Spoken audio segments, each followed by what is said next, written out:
Look at your hand right now. You are probably holding a piece of glass and metal that gives you instant access to the entire sum of human knowledge. If you get bored for even a single second, you can scroll, stream, or play a game. But let's take a massive step back in time. Imagine a world 200,000 years ago. There were no smartphones, no books, no music streaming services, and no cities. There wasn't even a written language yet. Try to picture an ancient human sitting by a fading fire with absolutely nothing to do. What did they do when boredom struck? The answer to this simple question might completely change how you view your own mind. For decades, scientists believed our earliest ancestors never experienced boredom. They assumed that prehistoric life was an endless, exhausting struggle for survival. Every waking hour must have been spent hunting wild beasts or foraging for berries. There was no time to relax. But this assumption was dead wrong. In the mid-20th century, anthropologists discovered something shocking about hunter-gatherer societies.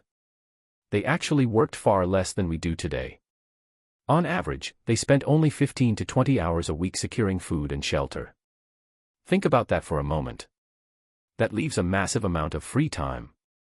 So, what happens when a highly intelligent brain has nothing to do for hours? It seeks stimulation. Over 75,000 years ago, a human sat in Blombos Cave in South Africa. Surrounded by darkness, they picked up tiny sea snail shells.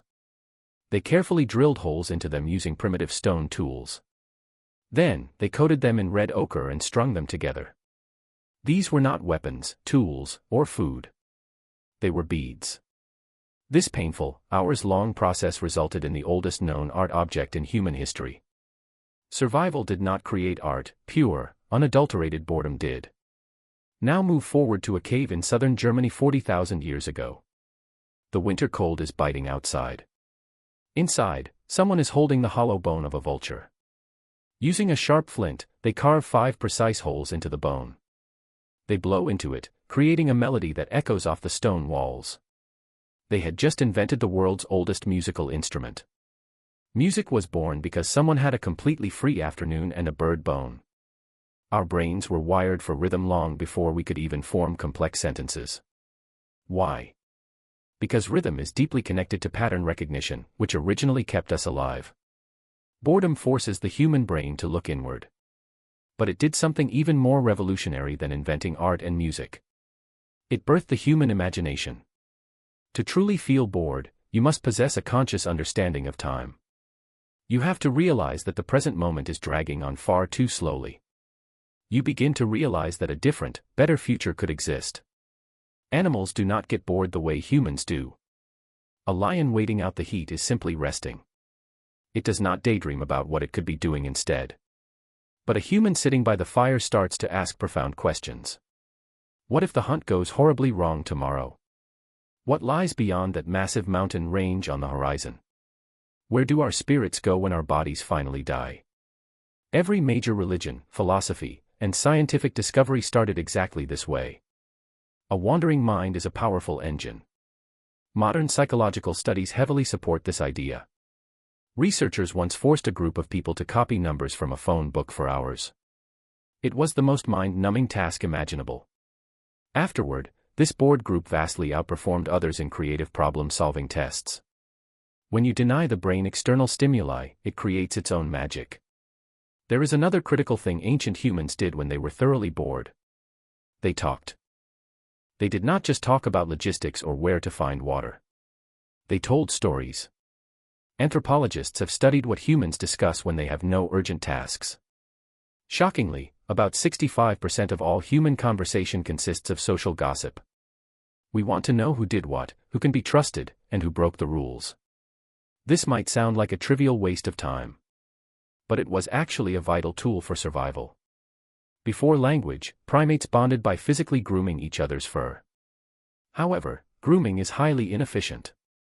You can only groom one individual at a time. Language effectively replaced physical grooming. Suddenly, a person could bond with 10 people simultaneously around a campfire. You could tell a hilarious story about someone who wasn't even present. These shared myths and gossip built the foundations of trust. Complex human societies were born because we sat around with nothing to do and started talking. Boredom invented gossip, and gossip invented civilization. It is a beautiful, interconnected chain of events. Think about the incredible contrast between then and now. Today, we live in an era of constant, aggressive stimulation. Every quiet gap in our day is instantly filled by a notification. We check our phones while waiting in line, walking, or even eating. Psychologists call the elimination of silence cognitive overload. When your brain is constantly processing feeds, it never rests. It loses the precious opportunity to consolidate memories. There is a specific part of your brain called the default mode network. It only activates when you are doing absolutely nothing. This network is the literal birthplace of creativity, self-reflection, and deep empathy. If we kill boredom, we risk killing those essential human traits. We spent 300,000 years evolving to fill silence with deep meaning. Then, in just a single decade, we invented the smartphone. Now, we fill every single silent pocket of time with noise. We are running a massive, unprecedented psychological experiment on ourselves. What are the long-term consequences of this shift? We might be losing our ability to think deeply. Innovation requires space to breathe. Art requires a restless mind looking for an escape. If our ancestors had smartphones, Blombo's cave would just be an empty shelter. The vulture bone flute would never have been carved. The stories that united tribes would never have been uttered. We would still be staring at the digital walls, completely consumed. This is why you feel so exhausted yet strangely unfulfilled. Your brain is starved for a moment of peace. It wants to wander without a pre-programmed destination. So, what can we do to fix this modern crisis?